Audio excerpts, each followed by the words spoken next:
ଆଜି ଆମ ଅଞ୍ଚଳ ପାଇଁ ଏକ ଶୁଭର ଦିନ।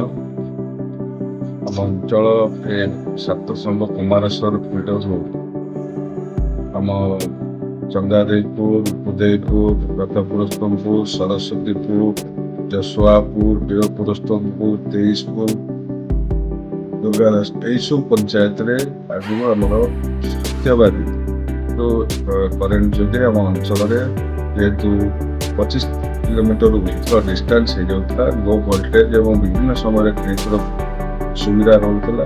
ଆଜି ମୁଁ ଟିପିସିଡବ୍ଲ୍ୟୁକୁ ଧନ୍ୟବାଦ ଦେବି। ଆମ ଅଞ୍ଚଳର ବହୁତ ଦିନର ଯେଉଁ ଆବଶ୍ୟକତା ଥିଲା, ଆଜି 2025 ମସିହାରେ ପ୍ରତ୍ୟେକ ପରିବାର ଲୋକ ଇଲେକ୍ଟ୍ରିକ୍ ଉପରେ ନିର୍ଭରଶୀଳ ରହିଛନ୍ତି।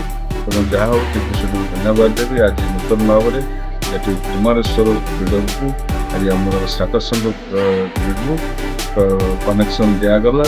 ଏହାଦ୍ୱାରା ଆମ ଅଞ୍ଚଳରେ ଭୋଲ୍ଟେଜ ସମସ୍ୟା ରହିବ ନାହିଁ, ଇଲେକ୍ଟ୍ରିର ଯେଉଁ ଗ୍ରିଡର ସମସ୍ୟା ରହୁଥିଲା ରହିବ ନାହିଁ। ଏ ବହୁତ ଦିନର ଗୋଟେ ସମସ୍ୟା ସମାଧାନ ହେଇଥିବାରୁ ଓଡ଼ିଶା ସରକାର, ମାନନୀୟ ମୁଖ୍ୟମନ୍ତ୍ରୀ ନବୀନ ମାଝୀ ମହୋଦୟଙ୍କୁ ଏବଂ ଟିପିସିଡବ୍ଲ୍ୟୁର ସମସ୍ତ ଅଧିକାରୀମାନଙ୍କୁ ଅଶେଷ ଧନ୍ୟବାଦ ଦେଉଛି। ଆମ ଅଞ୍ଚଳର ବହୁତ ଦିନର ସମସ୍ୟା ଆଜି ସମାଧାନ ହେଇଛି। ବହୁତ ବହୁତ ଧନ୍ୟବାଦ। ଏହାଦ୍ୱାରା ଆମ ଅଞ୍ଚଳର ପ୍ରାୟ 25,000 ଉର୍ଦ୍ଧ୍ୱ ପରିବାରକୁ ମଧ୍ୟ ଉପକୃତ ହେବ।